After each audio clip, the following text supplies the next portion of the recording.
Shalom, brothers and sisters. It's your brother Yahweh. I want to give all honor, glory, praises to Yahweh, Ba'ashem Yahweh Shai. Peace, salutations to all full legs scattered abroad across the four corners of the earth, learning or teaching this gospel in truth and sincerity. Shalom. Today I want to go over the Feast of Tabernacles. This is High Holy Day, which would be tonight at sundown, at evening, till the next Sabbath, which would be on the 8th day, from evening to evening. So it's a very holy day. You know, it's not a time of mourning. It's a time of rejoicing in Yahweh Hashem Shai's greatness and goodness, what he's going to do for the elect of Israel. And yes, we have to say for the elect, because this is going to be elect and a great multitude that's going to make it into the kingdom. You know, not the whole Israel, not coming back in as a baby. You know, Khan. So we're going to start with this book of Deuteronomy, chapter 16. Start at verse 13. Thou shalt observe the Feast of Tabernacles 7 days. After that thou hast gathered in thy corn and thine wine. You know, because that's at the time of gathering. This is that time, you know, at the end of the harvest where you gather all the rest of the crops. Verse 14, and thou shalt rejoice in thy feast, and thy son, and thy daughter, and thy manservant, and thy maidservant, and the Levite, and the stranger, and the fatherless, and the widow, and that are within thy gates. 7 days thou shalt keep a solemn feast unto Yahweh thy power in the place which Yahweh shall choose, because Yahweh thy power shall bless thee in thine increase in all the works of thine hands. Therefore thou shalt surely rejoice. He's going to increase of the crops. You know, that's what it's going into. And then, so the increase of the crops, that's what it's going into. And then Yahweh Hashem Shai blessing us, all the other works in faith, to continue in patience, to endure to the end, and we continue to receive blessings from Yahweh Hashem Shai. So this is that mindset that we should be coming into, going into this feast, like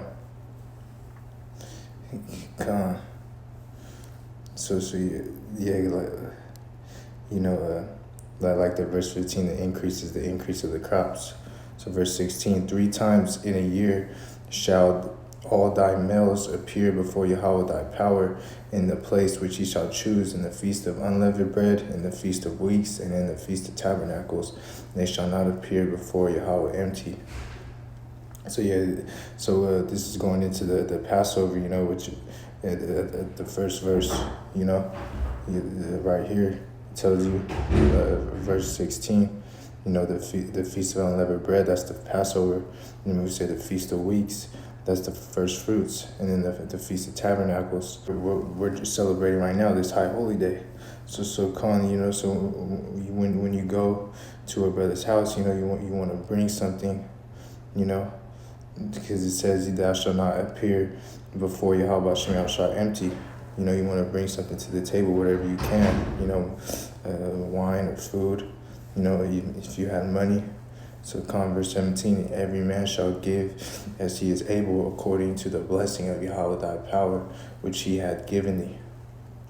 So whatever you have that Yahweh shall bless you with, don't come empty-handed, It's just this time of rejoicing, not at what you accomplished, because ultimately Yahweh Shai is the one who gave you that increase to accomplish that. So you want to rejoice in Yahweh Shai,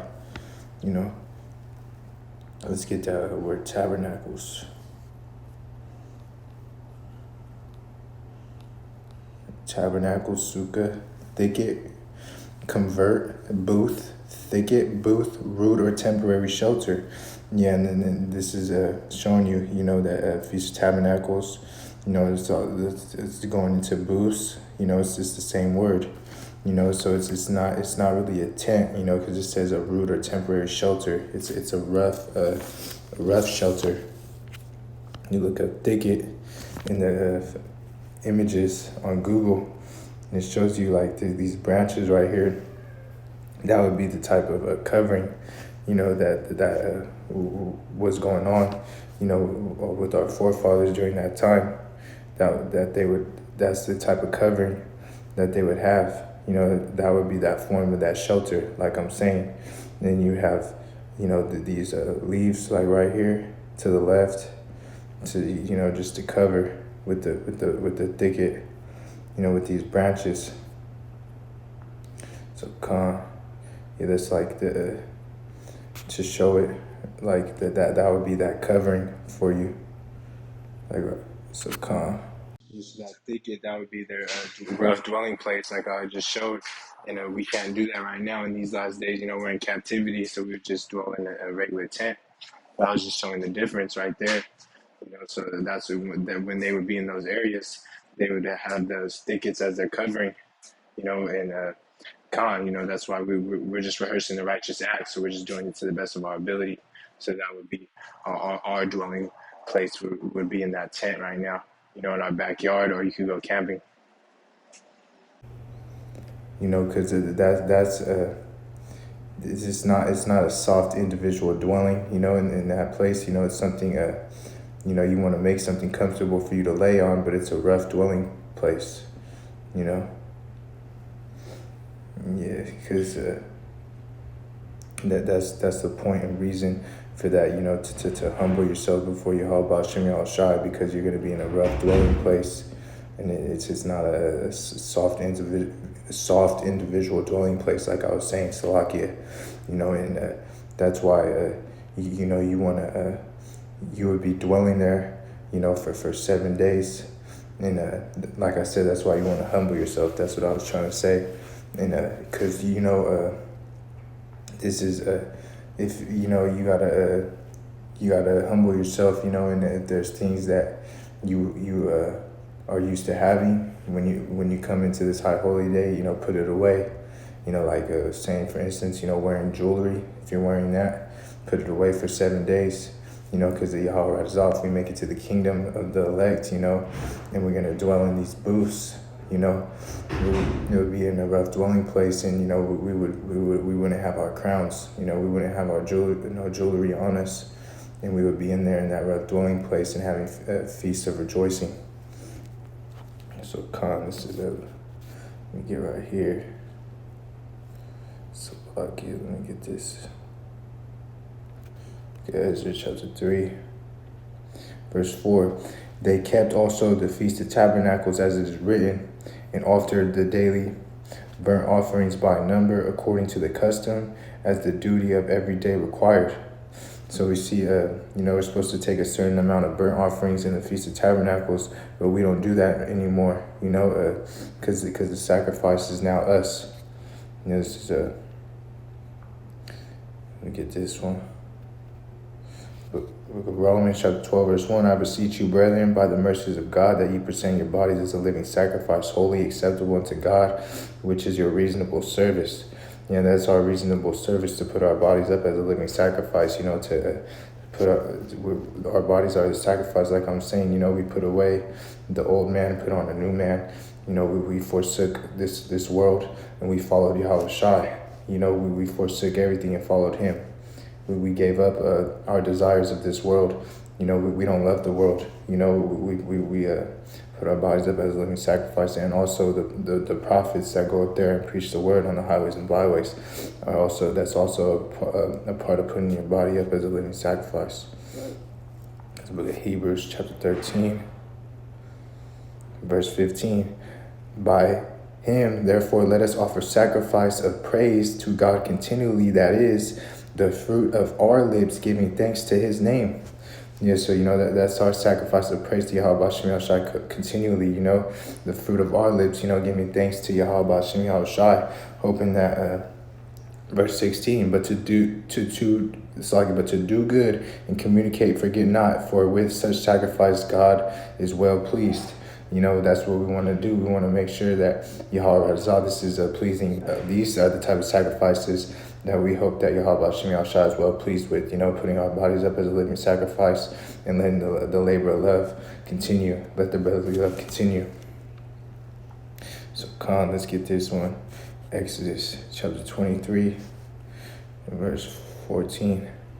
3 times thou shalt keep a feast unto me in the year. Thou shalt keep the feast of unleavened bread. Thou shalt eat unleavened bread 7 days, as I commanded thee, in the time appointed of the month of Abib. For in thou comest out from Egypt, and none shall appear before me empty. So, reading about this, you get it's these different names, when you read this, because people, that's why you go precept upon precept, so you can know that these high holy days have different names, is what I'm getting at, because it will give you a better understanding of the holy day as well. So, like in verse 15, I'll read again. Thou shalt keep the feast of unleavened bread. Thou shalt eat unleavened bread 7 days, as I commanded thee, in the time appointed of the month of Bib. For in it thou camest out from Egypt, and none shall appear before me empty.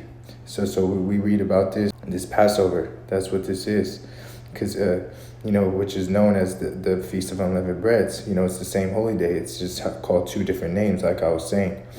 So it's called the Feast of Unleavened Bread because you eat unleavened bread for 7 days. And it's called Passover because Yahweh Shem Yahushai passed over the Israelites who had the blood on their doorpost, the blood of the lamb. And and now it's going to be the second Passover. Yahweh we're a part of that. Through Yahushai, just like how the first Passover was through Yahushai.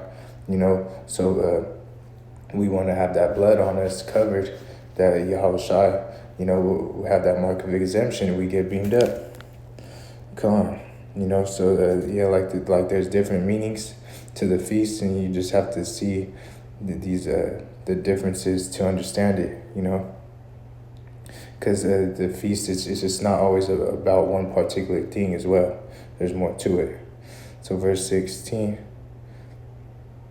Yeah, and none shall appear before me empty. You can't appear before him empty, like how it said right there. So let's read verse 16. And the feast of harvest, the first fruits of thy labors, which thou hast sown in the field, and the feast of ingathering, which is the end of the year, when thou hast gathered in the labors out of the field. So the ingathering, that's the Feast of Tabernacles. The Feast of Booths, which is the same thing.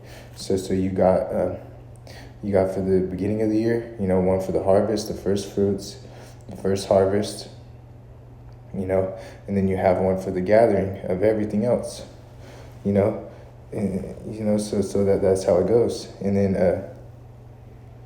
then all your crops, they're being gathered in together, and then they got all different vibrations. That's what it's all different. Because the Passover, is a solemn assembly like the rest, but the Feast of Unleavened Bread is not a time of rejoicing, because that's where the time of plagues happened, in the time of Egypt.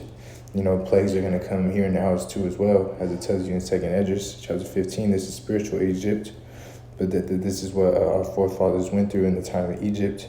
The Egyptians were trying to kill us, so we had to eat quickly and keep our shoes on. So there was no time to rejoice in the Passover. But, and it's not a time to go to the club and pop bottles like certain Israelite groups do. So this is Leviticus chapter 23. I'm going to start at verse 33. And Yahweh spoke unto Moses, saying, Speak unto the children of Israel, saying, The 15th day of this 7th month shall be the Feast of Tabernacles for 7 days unto Yahweh. And on the first day, on the first day shall be an holy convocation. Ye shall do no servile work therein.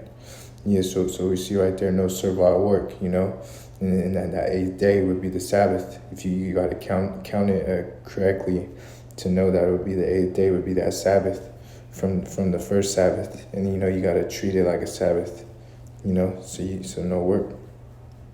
Verse 36, 7 days ye shall offer an offering made by fire unto Yahweh. On the 8th day shall be an holy convocation unto you, and you shall offer an offering made by fire unto Yahweh. It's like it is in a solemn assembly, and ye shall do no servile work therein.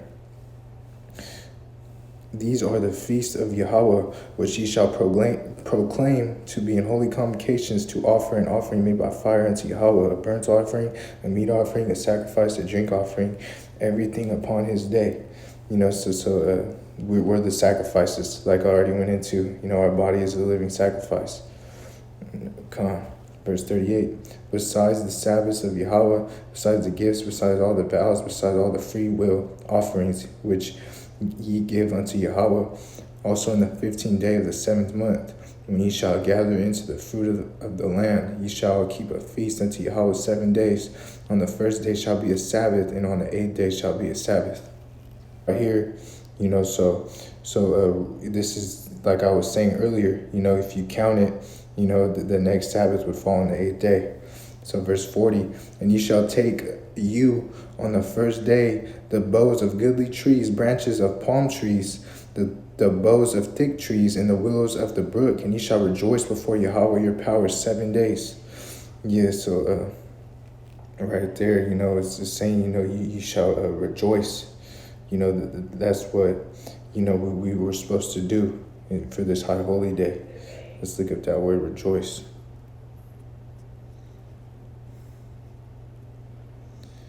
Rejoice, be glad, make glad, so come, that's what we're supposed to do and to be in a good spirit these days during this high holy day, being the fruits of the spirit and a loving brother spirit. Verse 41, ye shall keep a feast unto Yahweh 7 days in the year.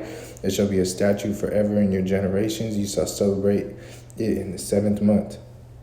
Ye shall dwell in booths 7 days. All that are Israelites born shall dwell in booths. Yes, so the booths is really a rough dwelling place, like I showed, the thicket, this is what they would make a booth out of, these thickets. And, they'll get the leaves from it as well and put it on there, so come. Verse 43, that your generations may know that I made the children of Israel to dwell in booths when I am brought them out of the land of Egypt. I am Yahweh, your power. And we know Yahweh Shai, Yahweh Bashem Yahweh Shai, it was Yahweh who allowed Yahweh Shai to bring us out of the land of Egypt. So this is a foreshadow of things to come, Yahweh Shai, to deliver his children of Israel, out of this spiritual Egypt, his elect in the great multitude. So that's why you want to rejoice, like I was saying, to hope that we receive that mercy. And, this is ultimately, you want to humble yourself before Yahweh Bashem Yahweh Shai as well. Verse 44, and Moses declared unto the children of Israel the feast of Yahweh. So, let's getting into it right there. You got to be in that humble mindset, because it's all about humbling yourself before Yahweh Bashem Yahweh Shai, to rejoice for this, for these 7 days, Come. So let's get this one right here. Look at Nehemiah, chapter 8. This is Nehemiah chapter 8 from the top. Ezra reads the law. So this is Nehemiah. This is going into, when Nehemiah, he opened the book of the law. He was reading in the book of the law because the children of Israel fell away and they weren't keeping the law, statutes, and commandments as they should have. So come, let's get into it. Verse 13, it lines up with the Leviticus 23 and 33 to 43, what we went into, about the Feast of Booths. It's the Feast of Tabernacles, restored. It was restored during this time. So this is verse 13. And on the 2nd day were gathered together the chief of the fathers of all the people and the priests and the Levites unto Ezra the scribe, even to understand the words of the law.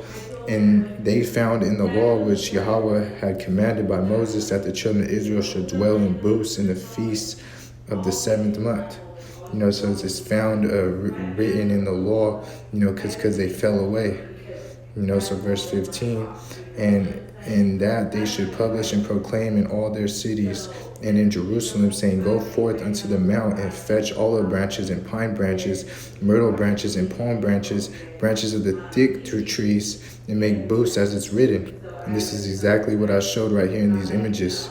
They're right there. This is a perfect example. They would live in that, and you have some of the like I was saying, these type of these leaves, that would come like here to as a cover as well, plus living in there. So it would be a rough dwelling place.